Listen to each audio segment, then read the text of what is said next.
జాతీయ ఛానళ్ళ దానికి exit polls కానీ ప్రీ పోల్స్ కానీ ఎగ్జాక్ట్ కాకపోవచ్చు, కానీ ఒక మూడ్ని ఐడెంటిఫై చేస్తాయి. మొన్న మధ్యప్రదేశ్, రాజస్థాన్, ఛత్తీస్గఢ్, తెలంగాణ, మిజోరాం ఎన్నికలకు సంబంధించి టైమ్స్ నౌతో పాటుగా అన్ని ఛానళ్ళు ఫెయిల్ అయ్యింది, ఒకే ఒక్కటి ఛత్తీస్గఢ్.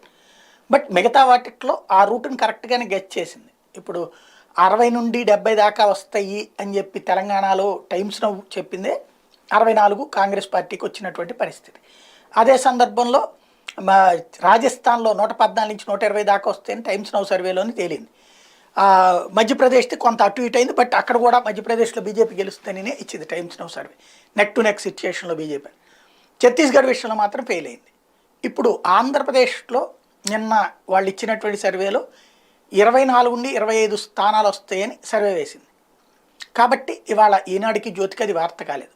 అదే ఇండియా టుడేలో డిబేట్లో, అది కూడా ఆంధ్ర గురించి సర్వే కాదు, మిగతా రాష్ట్రాలు సర్వే చేస్తూ ఆంధ్ర గురించి సర్వేకి సంబంధించి ఏదో ఒక మాట, ఏదో సర్వే గురించి చేయకుండా ఏదో ఒక మాట అంటేనే దాన్ని బేస్ చేసుకుని ఇంకేముంది, ఆంధ్రాలో తెలుగుదేశం పార్టీకి అన్నారు, వైఎస్ఆర్ కాంగ్రెస్ పార్టీకి షాక్ అయిపోయింది, ఇట్లాగా అడ్డకోలుగా రాసుకొచ్చినటువంటి వాళ్ళు ఇవాళ ఇది రాయడానికి కూడా మనసొప్పట్లేదు.